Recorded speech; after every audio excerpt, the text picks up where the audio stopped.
पिशमोनी के दिल में अहाना के लिए इतनी नफरत कि वह इतने नीचे गिर सकती थी।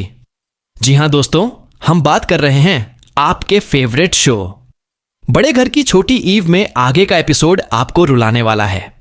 जी हां दोस्तों, जहां आपको देखने को मिलेगा कि पीसी मोनी जाती है मार्केट और फिर वहां एक आदमी से कहती है कि तुम जब पूजा में आओगे ना, तब तुम लोग क्या खाते पीते हो ना, तुम्हें भी एक लड़की को वही सब पिलाना है और तुम्हें ज्यादा करके पिलाना है ताकि वह अपने होश में ना रहे।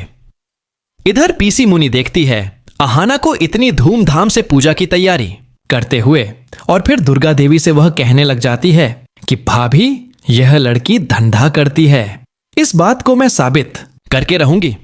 अपने उसी झूठे बात को साबित करने के लिए पी मुनी इतना नीचे गिरेगी।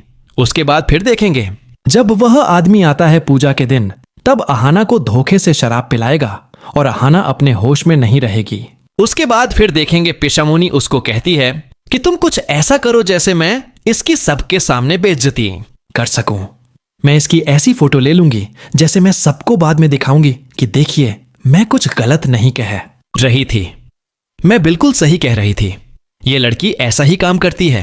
लेकिन उसमें पोल्टू दादा भी जुड़ जाएगा और फिर कहने लग जाएगा कि मां बाद में क्यों, सबके सामने क्यों नहीं, अभी बाहर के लोग भी आए हुए हैं, क्यों ना सबके सामने ही इसकी इज्जत को उतारा जाए, तभी तो मामी मां आज ही इसको धक्के मार के यहां से निकाल देगी। क्या पोल्टू दादा और पिमोनी की साजिशों से अहाना बच पाएगी? यह देखना काफी ज्यादा इंटरेस्टिंग होने वाला है। अहाना को बदनाम करने के लिए बुआ जी ने उसके पीछे कुछ गुंडे भेजे हैं। इसी वजह से अब कहानी में एक बड़ा ट्विस्ट आने वाला है। दुर्गा पूजा के दिन बुआ जी चाहती हैं कि अहाना को सबके सामने बदनाम किया जाए और इसी कारण अब अहाना के ऊपर बहुत बड़ा खतरा मंडरा रहा है। अहाना को अंदाजा भी नहीं होता कि उसके खिलाफ इतनी बड़ी साजिश रची जा रही है और वह साजिश कोई और नहीं बल्कि उसके अपने घर की सदस्य उसकी बुआ जी ही कर रही हैं। बुआ जी के साथ उनका बेटा पोलटू भी इस घटिया चाल में उनका साथ दे रहा है। कहानी में नया और खतरनाक मोड़ तब आता है जब दुर्गा पूजा का अंतिम दिन होता है। उस दिन अहाना बहुत खुश होती है और अपने एक छोटे से काम के लिए घर से बाहर निकल जाती है। लेकिन जैसे ही वह मोहल्ले की गली में पहुंचती है, बुआ जी द्वारा भेजा गया एक गुंडा उसे बीच रास्ते में रोक लेता है। उस वक्त मोहल्ले के सभी लोग पूजा में व्यस्त होते हैं, इसलिए अहाना को बचाने वाला कोई नहीं होता। वह मदद के लिए चिल्लाती है, लेकिन उसकी आवाज किसी तक नहीं पहुंचती। गुंडा अहाना की इज्जत खराब करने की कोशिश करता है। उधर बुआ जी दूर खड़ी होकर अपने मोबाइल से यह सारी घटना रिकॉर्ड कर रही होती है ताकि बाद में अहाना को बदनाम कर सकें और साबित कर सकें कि अहाना गलत रास्ते से पैसा कमाती है। बुआ जी की नीयत इतनी गिर चुकी होती है कि अब वह इंसानियत भी भूल चुकी है। इधर जब घर में अहाना नजर नहीं आती तो दुर्गा देवी बेचैन हो जाती हैं।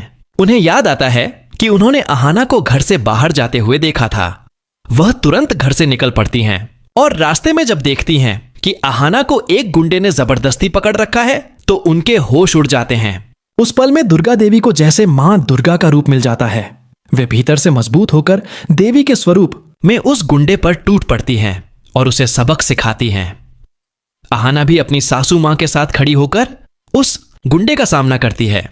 दोनों मिलकर मां दुर्गा का रूप ले लेती हैं और गुंडे को ऐसा सबक सिखाती है कि वह डर कर भाग खड़ा होता है। इसके बाद अहाना डर के मारे रोने लगती है और दुर्गा देवी को गले से लगा लेती है। यह देखकर बुआ जी, जो छुपकर सब रिकॉर्ड कर रही होती हैं, गुस्से में पागल हो जाती है क्योंकि उनका पूरा प्लान फेल हो जाता है। अब वह यह साबित नहीं कर पाती कि अहाना एक गलत लड़की है और उनकी सारी कोशिशें मिट्टी में मिल जाती हैं। दुर्गा देवी अहाना को घर लेकर आती हैं। अहाना अंदर से बहुत डरी हुई होती है, लेकिन फिर भी वह खुद को मजबूत दिखाने की कोशिश करती है।